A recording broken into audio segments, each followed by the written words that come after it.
Ready to go, Madam Chair? We're good? Okay. We'll call the meeting to order. We're past the designated time at this point, and members of the public are advised that our meetings are webcast live by the City of Hamilton and temporarily archived on the city's website. Other individuals and the media may also be audibly and or visually recording this meeting. As well, a reminder that all electronic devices are to be switched to non-audible function during committee meetings. We have no ceremonial activities this morning. Madam Clerk, are there any changes to the agenda? Yes, Mr. Chair. Item 8.1, the delegation from Vince DiPietro. I spoke with the delegate this morning, and he has been ill, and he's requested that he be able to delegate at the March 21st Audit, Finance, and Admin meeting. Additionally, before you is a presentation for item 6.2, Mark Strongman's delegation request, and the Development Charges Stakeholder Subcommittee Report 19001. Okay, so I need an electronic vote to approve the agenda then as amended. All those in favor?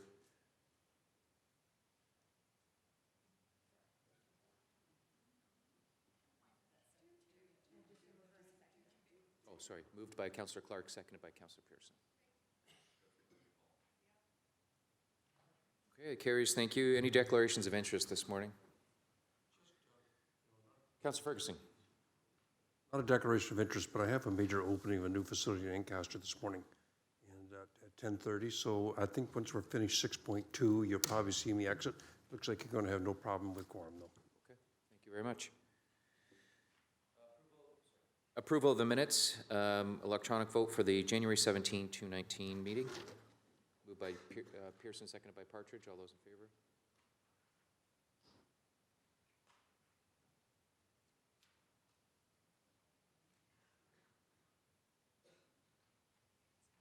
Carries, thank you. 5.1 is correspondence from Mark Strongman, tournament chairman for the 2019 Little League Championship being held in Ancaster in the summer of 2019. It's requesting a grant of $50,000 to assist with their financial responsibilities. This was referred from council, as you recall. I need a motion to receive and refer this to item to consideration of item 6.2. Moved by Ferguson, seconded by Vanderbeek. All in favor? Thank you. And we have a recommendation that the Advocacy Fund, and this is under 5.2, Advocacy Fund, $45,200 be approved and funded from the 2019 legislative budget, requiring an increase of $30,000 to the 2019 legislative budget. And I do have a question on that. And if I could ask, is it an absolute requirement that the city contribute? If I can ask, Councillor Wilson, through the Vice Chair. No, so sorry, through the chair. No, it's a voluntary contribution that we've been making to the to FCM for this fund. There's an attachment in the package about what the Advocacy Fund has done for us, whether we choose to support it or not, I guess, is up to us. But it's been requested. So in previous years, they've come forward. FCM has come forward with other types of fund. Last year, it was a legal support fund that we provided assistance with, and this is the request this year for this Advocacy Fund. Okay, those are my questions. Councillor Johnson. Thank you, Chair, and through you to Brian again. So the Outstanding Advocacy Fund, I'm assuming we paid that at our last membership, and they still came out and asked us for more funding for legal costs. So they're still coming, even though we paid the $45,000 before, now they're coming in between? No? Okay, thank you. Yeah, so through the chair. So last year, there was an optional legal defense fund that we allocated to them and paid them about $13,900. So that fund was a one-time fund, and then this year's request is for the Advocacy Fund for something. So it's a different fund for different purposes. So every year, do we see a different fund on this on the invoice? So through the chair, there's been, just for the past 2 years, there's been different funds that they've been requesting money for. And it's voluntary, so we're saying we can't afford the $40,000, we'll drop her down to 10? Through the chair, so I don't know whether the contribution amount is up to us, but I'm sure they would appreciate any contribution that we choose to give them. But the $45,000 is an allocation that that they're recommending that we would participate in. It's just interesting because if you see the two figures above, it's based on population. Where did they come up with the $40,000 for this one? Is every municipality going to pay the $40,000, or is that based on population? It's just bizarre to see a big chunk of cash sitting there with no explanation other than it's going to go into this fund. Thank you. Councillor Clark.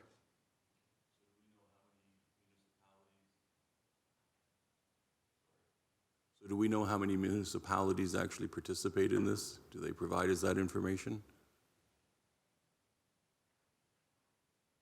So through the chair, no, I don't have that information, but I know I'm sure we can easily get that, but probably not before this meeting ends.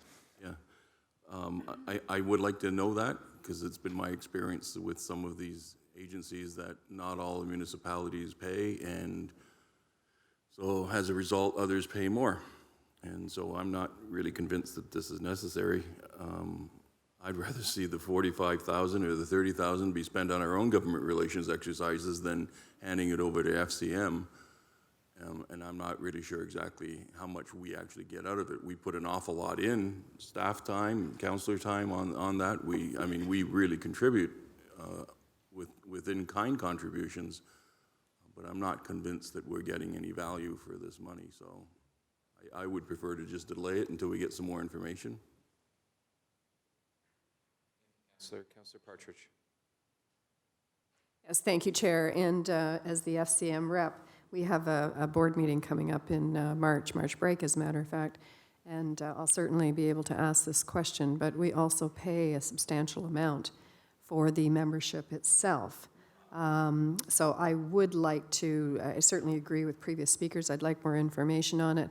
But my question through you, Chair, Brian, if this request coming through now is certainly not going to stop them from coming to us in the future with another ask that would be voluntary, depending on whatever advocacy programs they've got forward. Is that correct?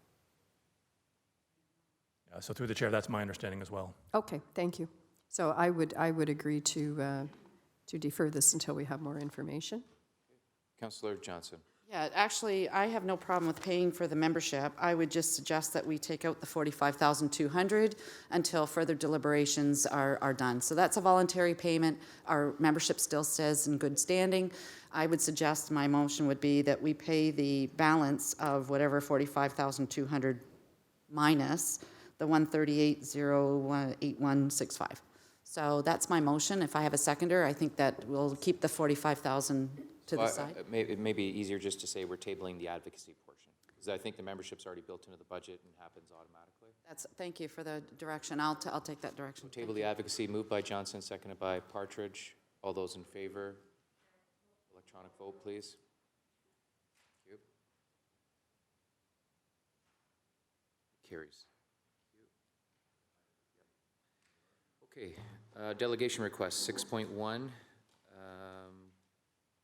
You have that in front of you from the gentleman respecting a vacancy rebate for 2016, and it is for a future meeting on 6.1.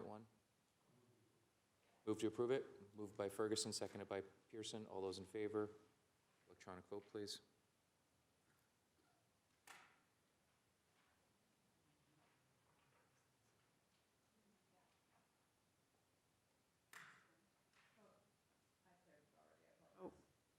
It's okay.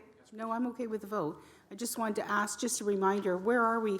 I thought the vacancy rate, that's the commercial, I'm assuming, that he's speaking of, commercial vacancy rate, that it's completely eliminated now through you, Mr. Chairman, to staff, or is it a percentage?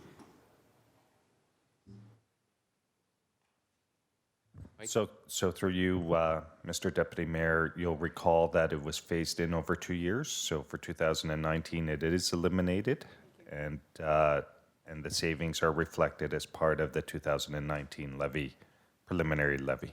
Thank you for that.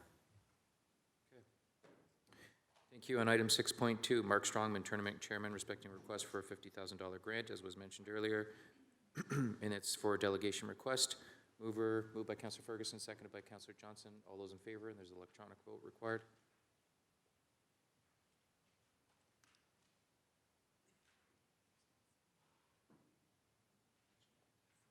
Okay, thanks for that. Item 1A through 7.1F are minutes from various advisory committee meetings. Any questions respecting any of those minutes that are in front of you today? Moved by Johnson, seconded by Vanderbeek. All those in favor? Carries, thank you. Item 8.1, and that was the one that we rescheduled, I believe, Madam Chairman. So we're on to 8.2. Mr. Strongman, Tournament Chairman, respecting a request for the donation. Sir, do you want to come forward to the podium?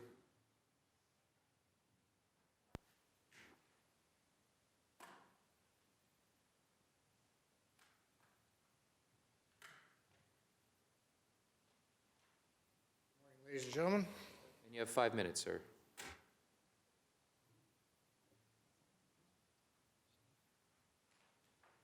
thank you for receiving me. It's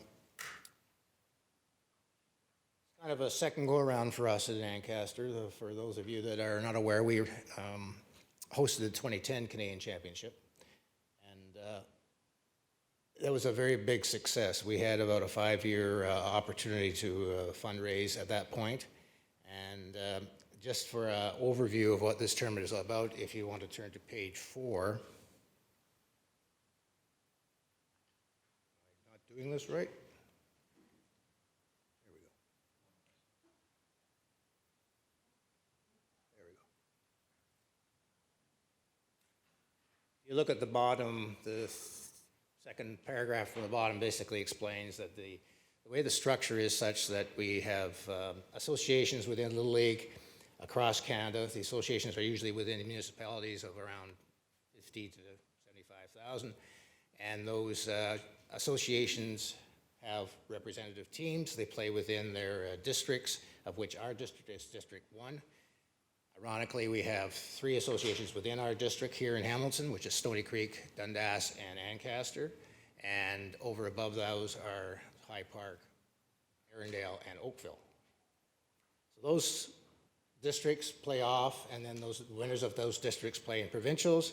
And as you see, then the provincials come to a local association as it is moved around the country. As I said, in 2010, we had 5 years of fundraising, and just some memories from 2010. We had a great representation down at our little ballpark in Ancaster. Those of you that are familiar, it's a natural amphitheater, and we were lucky enough to have about 5,000 people within that amphitheater for our championship game in 2010. We set the bar fairly high, not to slap ourselves in the back, but we set the bar fairly high in 2010. One of those things was that we held the first nationwide TV coverage through the cable network. So subsequent to that, the Little League Canada has been able to secure an agreement with CBC, and CBC has been mandated to highlight certain community events, of which Little League is now one. So we have a complete package that is going to have the CBC cover all of our games in Ancaster by live streaming for the first 21 games, and then live TV coverage for the last 3, the semifinal games and the championship game. So our association, our district, our city is going to be fairly well highlighted throughout the nation and internationally through TV.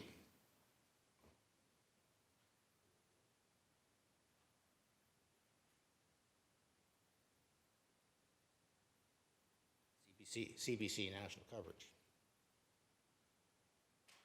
One of the ironic things that has happened, or kind of the neat things that has happened, out of our 2010, we had a number of young men that participated on our team, and one of those young men is a fellow by the name of Caleb Bradley. Now, Caleb would have loved to have been here with me today. He is what I would say the face of our committee this time. You don't need to see me anymore. A young face would be more appropriate, but Caleb played in that particular tournament, and he is going to be our media guy. Caleb, unfortunately, is tied up with school down at Brock, and I think a lot of you know his dad, Scott, who is the sports writer for the Spec.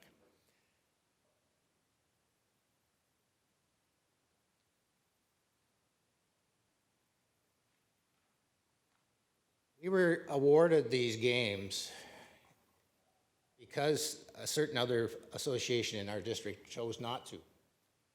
We normally would, as I said earlier, we'd had a 5-year plan in 2010. This year, we only had about a 2.5-year plan. Is that my 5 minutes? Okay.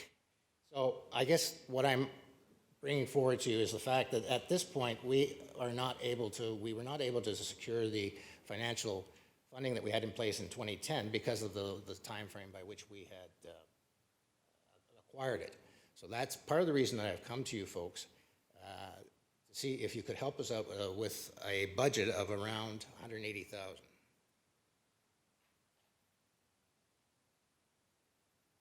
Now, the majority of this budget is just for the volunteer coaches, volunteer umpires, and housing of the ball players.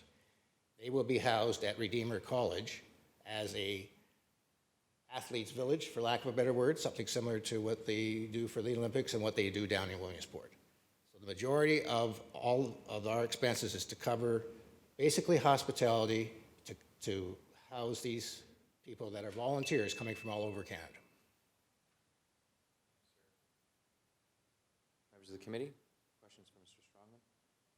Councilor Ferguson. Yeah, thanks, Mr. Chairman, and Mark, on behalf of the community, thanks for stepping up to volunteer to do this again. I know you did it in 2010 also, and it's a lot of work. Now, in 2010, the city went in and did a major renovation of that diamond to bring it up to the National Little League standards to be able to host it. Is there any capital requirements required this time in order to have the?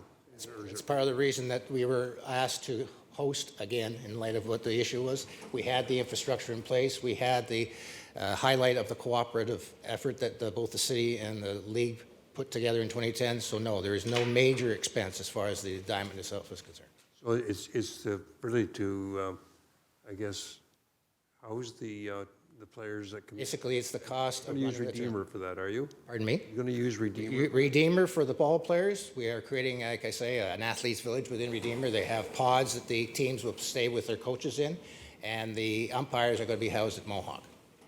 Okay. Okay, well, thanks for the presentation. And at the appropriate time, I'm going to have a motion that I'd like to put forward, Mr. Chairman. Councilor Wilson. I do have friends who have boys very active in Little League, so I just wanted to questions of clarification. You did reference 210. You've explained the circumstances of this is sort of late on your plate, and you haven't had the opportunity to do the level of fundraising. I'm just curious, of your total costs in 2010, how much, did you receive any public monies then? No, Okay. And other than the building of the diamond. The infrastructure was split. The league paid for the new clubhouse, and the city paid for the ball field. okay. Typically, in the past, our ongoing historical, unofficial arrangement with whether it was the town of Ancaster or the city of Hamilton is a 50-50 split. If the city gives us a certain amount, we raise or contribute the other amount. Sorry, can you say that again for me? Typically, historically, the league has always done a 50-50 agreement with the city. So in the case of 2010, the city spent originally, and I don't know what it ended up at, about $400,000 on the field. We, the league, put up a $500,000 building. That was the trade-off. Great. Okay. And just so I understand, you said the 50,000 is primarily for the accommodation portion of your budget, for the kids and their. Overall, yes. Okay, to an extent.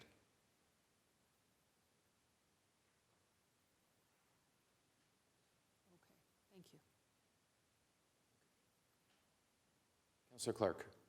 Thank you, Mr. Deputy Mayor. I just wanted to thank you for coming out, making the presentation. What you guys did last time was phenomenal. I never anticipated the actual draw that it had. There was such significant interest, not just across this community, but right across Southern Ontario. It was absolutely amazing. And so I'm very pleased to support Councillor Ferguson in his motion. Well, just as a quick aside, I'm very, very proud of our volunteers in Ancaster. And that's what this is all about, folks. We are all volunteers. Nobody gets paid for this particular tournament. It's all about the kids and the volunteer coaches and umpires. And it's about highlighting our community, quite frankly. And we have a very unique facility down there. Yes, these things too tend to cost money, unfortunately, and it's a lot of work. But I tell you, at the end of the day, it's a real high. Thank you. Councilor Partridge. Yes, thank you, Chair. And I just wanted to, as well, say thank you very much for coming in. I think as a city, we're incredibly blessed to have the junior leagues and the little leagues in baseball and indeed our other sports as well that just have a stellar reputation of stepping up, volunteering. We've got the highest number of volunteers, I think, per capita across Canada. It was celebrated back. Is that a fact? Yep, back in the year 2000, we celebrated that. So, I think we need to mention that. We need to toot our horn. And I will. We need to celebrate you folks and say thank you so much because it's building community together, and that's what it's all about. That's exactly. Thank you. I agreed. Amen to that. Thank you for your presentation today, Mark. I have no further speakers. I'm going to turn to the committee now for a motion to receive your presentation. Moved by Councillor Ferguson, seconded by Councillor Vanderbeek. All those in favor? Carried. Thank you again. Councillor Ferguson, and I'll turn to you for the motion. Thank you, Mr. Chairman. I'd like to move by myself and second by Councillor Vanderbeek that the City of Hamilton support the hosting of the National Little League Championship in the amount of $50,000 from account number 11046 Tax Stabilization Reserve. And if I can just speak to it for a minute. It struck me when Mark first came to me with his request that we've been paying bid fees. It's really a misleading title, but we've been paying bid fees for other national events, whether it be the Junos, whether it be the Canadian Open, or whether it be a Grey Cup.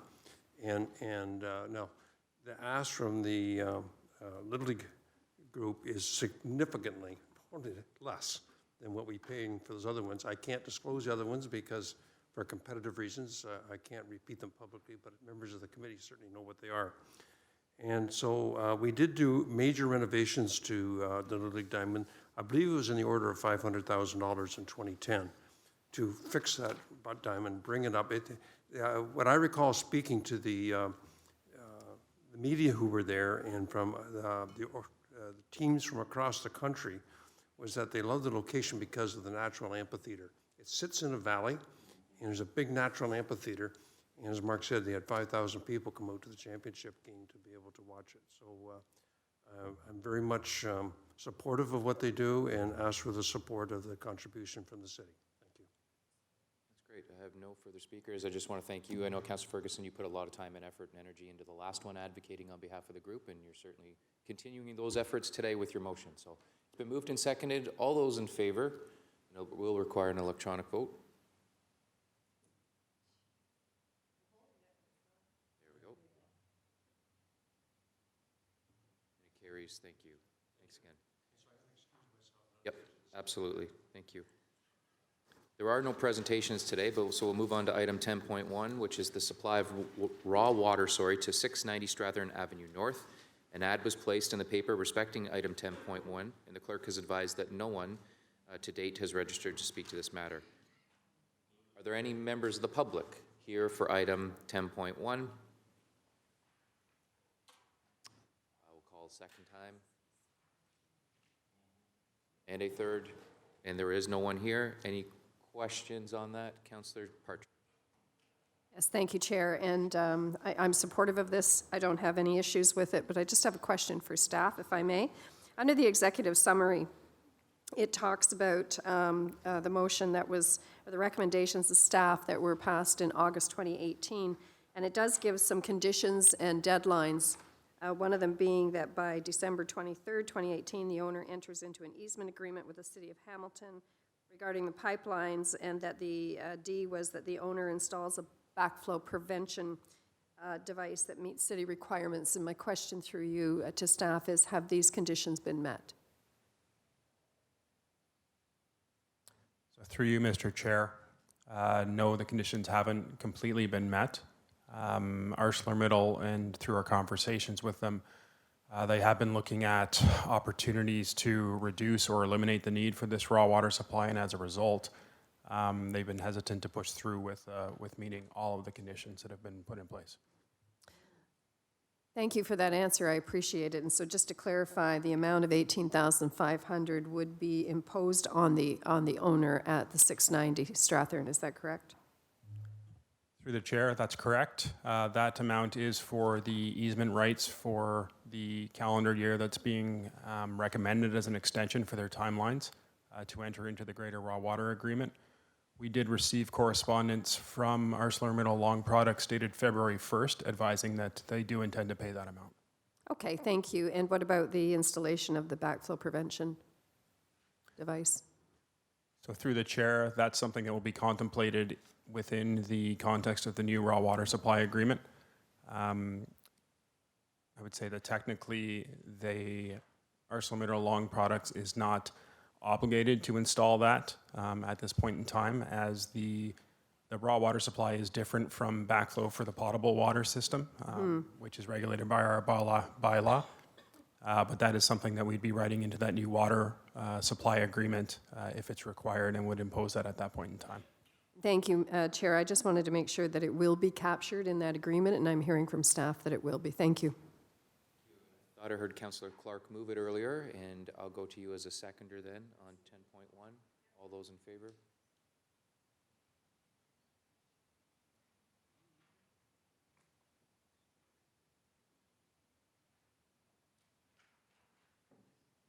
Carries, thank you. 10.2 is the Development Charges Stakeholder Subcommittee Report. You have that as an added item today. Councillor Clark. Thank you very much, Mr. Deputy Mayor, or I guess it's both now, Deputy Mayor and Chair. Boy, you're holding all the hats down. Just a quick revision in item 3 of the report. It indicates that the entire draft development charge policy be released. The word policy should have been background study. If you recall the discussions that we were having, it was the larger document, not the actual policy. So if we can amend that for the record, then we can move the motion as amended. Madam Clerk, do you want that as a formal amendment then? And then I'll move it as amendment? Okay. So on Councillor Clark's amendment with the wording change, electronic vote, please.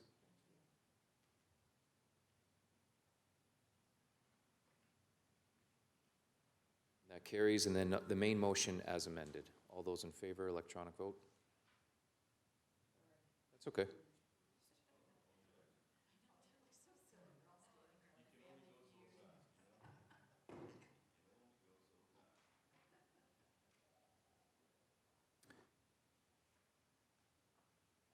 Okay, thank you very much. There are no, well, I'm going to ask, are there any motions today? Any notices of motion? Okay. We'll move on to 13.1, which is the review of the outstanding business list for the committee. Any questions? Councillor Pearson. Mr. Chairman, I just want to ask, so it's a couple of items and they're highlighted. One was the development charges, item B. It says January 28th, the due date. It says it went to Development Charges Stakeholder Subcommittee. Do we need to keep this on, this item on Audit and Finance then? Or can we remove it? Angela? Okay, so I would move that at the appropriate time. Okay, so we'll do that one by one. I have another one to ask, so. Go ahead. Do you want me to ask the second one? Item E, it says no date, need to update. It has to do with Everyone Rides Initiative pilot project. This had to do with the Sobe bikes, if I'm not mistaken. And I thought that was all done. The report was done. I'm not sure. I see maybe Cindy or... Yeah, so through the chair, I'll look into that. I recall that being done when that changed. Oh, Angela? Yeah, so that, the report did go to Public Works, but the financials did not come to AFNA because they don't have to provide us with the financials. So the report was done, it was taken care of at Public Works, but the intern didn't come to AFNA. And why does it say no need to update here? So could I just leave it then for Brian to follow up or Angela to follow up? Because if we can remove it, we might better. Be nice to have one committee where we're down in the number of outstanding items. Sorry, through the chair, I think the no need to update was that there was no need to update committee with it, so it could be removed if committee. So is that okay? Then I'll move to remove both of them, Mr. Chairman, if that's okay. So I'll move to remove item item B and item E from today's outstanding business list. I'll come back to you. I still have Councillor Clark on the list. I'm not sure if it's about the same ones, but we're going to find out. So I'm sorry, I'm just trying to get some clarification. So we're not entitled to see the finances for Sobe, but it's a program that came through Hamilton and the funding came through Metrolinx. So who reviews their finances? So through the chair, I'll get back to our people in public Works or Planning and Economic Development to see what information we have available. There has to be some oversight. I mean, we just don't hand money over to people and it walks away. So please. So through the chair, we'll follow up. It's within transportation planning now, within planning economic development. There is oversight over the contract, so we'll provide that information to committee. And we did have, at the end of last term, we did have a very long and lengthy debate, I believe, at Public Works on this same issue. And I believe staff were there to answer questions. I'm not certain it was resolved to the satisfaction of Public Works. So to be fair, I think it still is an outstanding issue, Councillor Clark. Thank you.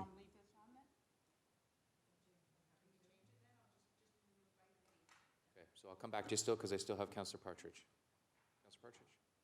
Yes, thank you, Chair. And my question is with regards to item M as in Mary, 2018 United Way funding review. The dates seem to be passed, although it does say left on the outstanding business list for the 2018-2022 term of council. Can we get a bit of an update on what report needs to come back or what the action is?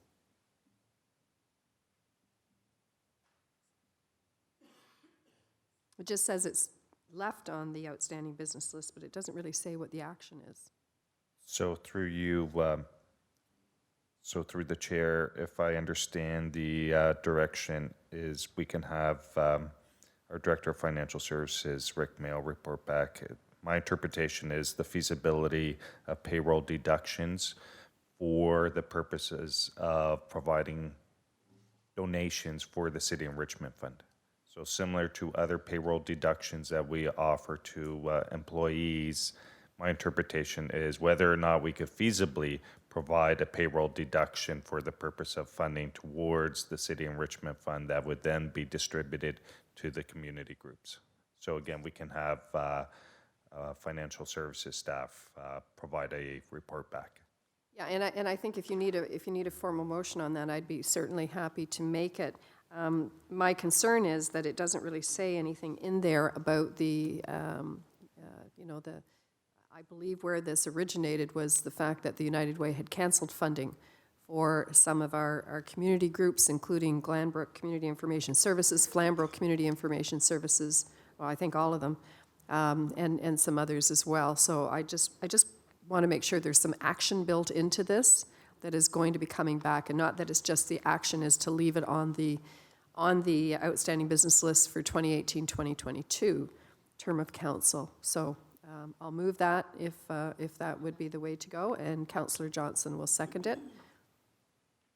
Okay, Thank you. We'll deal with that now then, Madam Clerk. I know I'm going back to Councillor Pearson, but do you require electronic vote or just on that same issue, Councillor Clark? Okay, before I come back to you, Councillor Clark, go ahead on Councillor Partridge's suggestion.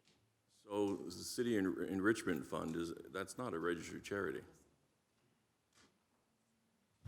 So through the chair, it isn't, and hence why we need to look at within what's eligible for payroll deductions, whether a contribution to the city would be eligible for a payroll deduction. So again, we'll have staff through financial services report back as to what is appropriate as it relates to payroll deductions. And I think as Councillor Partridge highlighted, what triggered this request was given that the City of Hamilton provides the opportunity for employees to participate in payroll deductions for United Way, whether or not, as a result of what transpired in 2018, whether city employees could make a similar donation, payroll donation, to the city to support the Community Enrichment Fund. Okay, so I keep hearing other people saying the City of Hamilton is a charity. I'm not so sure some people would agree with that, so.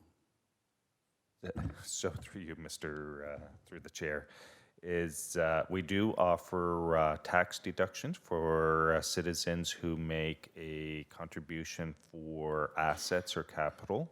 But again, as it relates to payroll deductions, we'll have to report back as to whether or not it's appropriate and feasible. And the feasibility would be that the City of Hamilton would provide tax deductions for capital and assets within their jurisdiction.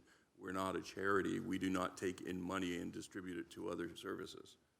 We were never given that license from the CRA, Canada Revenue Agency. Through the chair, that's correct. And the city Enrichment Fund provides voluntary grants to community groups annually. And again, it is a voluntary program. And as I've said, we'll report back in terms of what's allowed under legislation and the feasibility. Thank you. Thank you. So I'll go back to Councillor Partridge now. Do you want to reiterate what your direction was? Turn your mic on, please. Thank you. Basically what Mike said. Minutes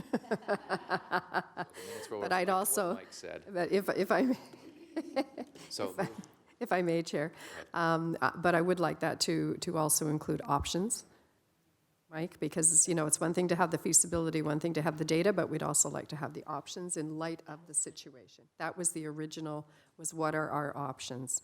And so it's moved by myself, seconded by Councillor Johnson. Thank and you. that is to amend the outstanding business list to reflect that request. Okay.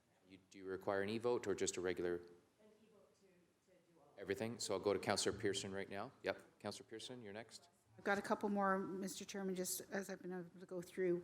So I had B, and I'm just turning now and wondering, item K is ward-specific funding initiatives, area rating special. That it states that it's completed, it was completed December 17th, 2018. Is it appropriate to have that removed at this time?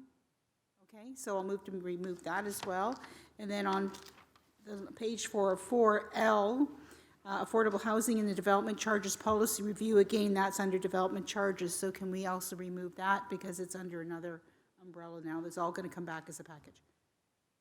There's still we gave direction on that one. I think that one's still outstanding in terms of the revised policy for affordable housing under the DC bylaw. Through the chair, that will be addressed during the DC stakeholder subcommittee, and there is a request in that report to remove this from the outstanding business list. Okay, so those three items then, B, K, and L that I had. Thank you. Any others before we turn to the motion as amended? Nope. Okay, so all those in favor, electronic vote on that?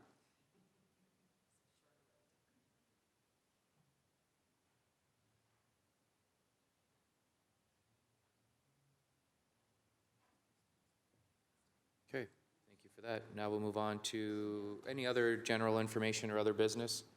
Mike, Brian, do you have anything to offer for the committee in terms of updates? Nope. Okay. Move on to private and confidential. 14.1 is the closed minutes from January 17, 2019. I need a mover and seconder on that. Moved by Partridge, seconded by Clark. All those in favor, and that is an electronic vote.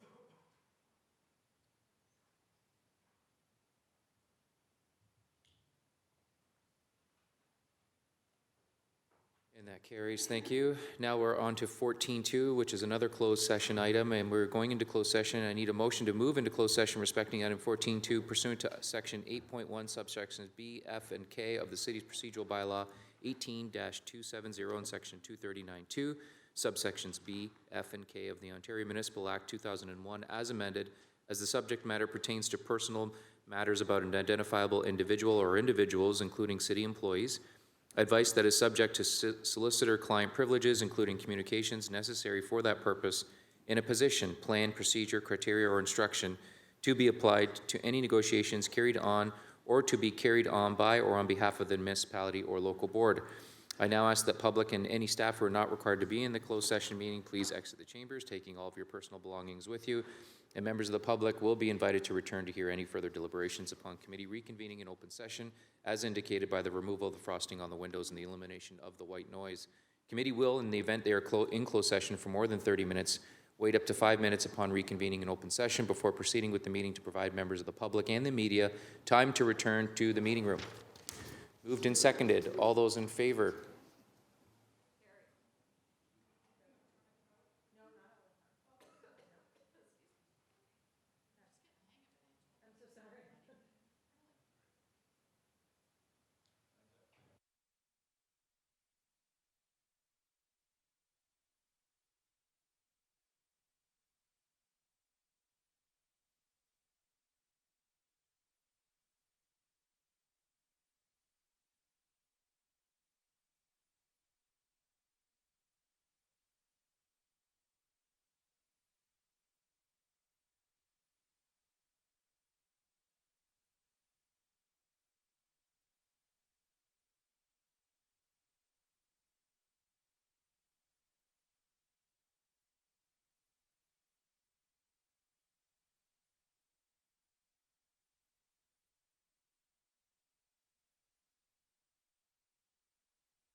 Okay, we'll call the meeting back to order then. On 14.2, which is the Hamilton Anti-Racism Resource Center update that we received in camera, I have an amendment first that needs to be put, and it's for subsection C.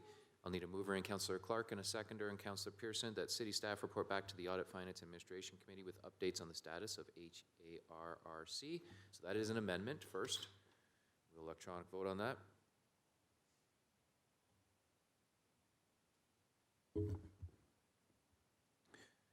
Okay, then we move on to out of camera, item B, that the mayor and city clerk be authorized and directed to execute any documents required to implement subsection A with content acceptable to the executive director of human resources and in a form satisfactory to the city solicitor. C, that city staff, and we just read that one out, report back to the Audit and Finance Administration Committee with updates on the status of HARRC. And D, the contents of report HUR 18010A/LS19008 Hamilton Anti-Racism Resource Center update, including recommendation A, remain confidential. Moved by Wilson, seconded by Partridge. On that.